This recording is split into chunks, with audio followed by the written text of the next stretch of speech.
Welcome in R K student classes. This is the breaking news for all my dear students जो life में in future PhD करना चाहते हैं, उनके लिए बहुत बड़ी गुड अपॉर्चुनिटी आई है।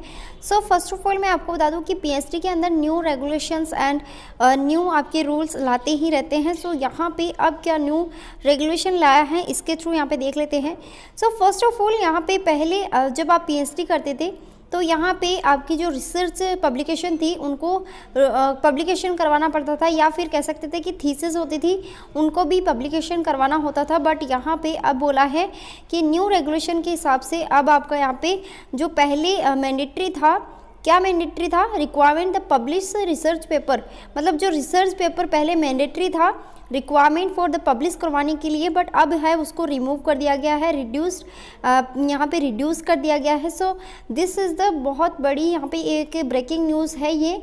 और आप सभी जो भी स्टूडेंट्स हैं वो पीएचडी करना चाहते हैं उन सबके पास में शेयर कर दी। फिलहाल ये नवंबर में रिलीज़ हुआ था और इसकी अपडेट आई थी 14 नवंबर को, ठीक है। तो अभी अभी का रिलीज़ हुआ नोटिफिकेशन है एंड कह सकते हैं कि न्यूज़ है कि आपके लिए बहुत यहाँ पे बिग अपॉर्चुनिटी है। अगर आप पीएचडी करना चाहते हो तो अब आपके लिए यहाँ पे रिसर्च पेपर पब्लिकेशन कराना मैंडेटरी नहीं है, ठीक है। फर्स्ट बात तो ये हो गई। सेकंड बात मैं अगर बात करूँ, अगर आपका यूजी अगर आपका चार सालों का कर रहे हो, आप यूजी 4 इयर्स का हो गया है, जिसके अंदर आपको यहाँ पे पीएचडी में जब आप पीएचडी करोगे तो यहाँ पे आपको पीजी करना नहीं पड़ेगा, मतलब कि पीजी की मैंडेटरी नहीं होगी, बिकॉज आपने 4 इयर्स का ग्रेजुएशन किया है। उसके बाद में अगर आपका 7.5 पीजी जो भी आपका मार्क्स बन रहा है, इसके अंदर अकॉर्डिंग टू 7.5 मार्क्स लाना होता है।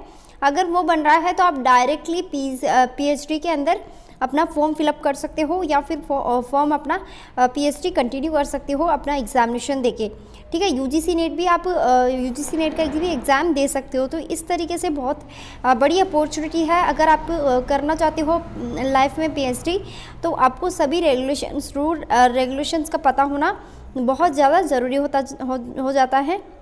अब बात कर लेते हैं कि थर्ड यहाँ पे जो इन्फॉर्मेशन है, थर्ड न्यूज़ की बात कर लेते हैं कि थर्ड न्यूज़ क्या है।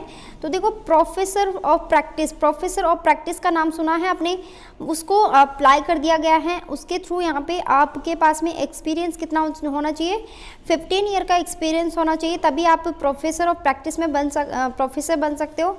सो यहाँ पे इसको बनने के लिए यहाँ पे एक ही रिक्वायरमेंट है, सिर्फ और सिर्फ पीजी। अगर पीजी और 15 सालों का आपके पास में एक्सपीरियंस है, आपके पास नेट भी क्लियर नहीं है, यूजीसी जेआरएफ भी नहीं है, ठीक है, तो और पीएचडी भी नहीं है, तो आप अगर आपका कुछ भी क्वालिफाइंग नहीं है इनमें से, तो आप डायरेक्टली प्रोफेसर ऑफ प्रैक्टिस के लिए जा सकते हो।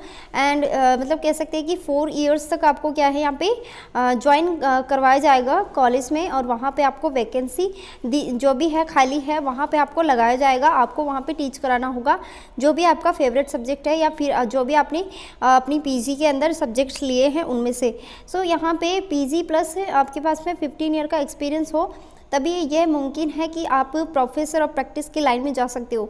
So this is the breaking news and please share करें एंड सब्सक्राइब करें, लाइक ज़रूर करें ऐसे ही आपको अपडेट पाने के लिए। एंड मेरे इंस्टाग्राम को एंड टेलीग्राम को ज़रूर फॉलो करें, बिकॉज वहाँ पे मैं ऑल अपडेट प्रोवाइड करवा देती हूँ। Please subscribe, share and like. And मेरे जो यूजीसी नेट के स्टूडेंट्स हैं उन्होंने जेआरएफ भी क्वालिफाइंग कर लिया है। Best material provide for paper 1 and paper 2 Hindi and English medium, okay? If you want to send message on WhatsApp and इन सभी के नोट्स अवेलेबल है। So if you want to send message on WhatsApp and Instagram पे follow करते हो तो वहाँ पे भी आप मैसेज छोड़ सकते हो। सो आई विल रिप्लाई यू, जब भी मैं फ्री होंगी तब मैं आपको रिप्लाई दूंगी। Thank you so much for watching this video and please share with your friends.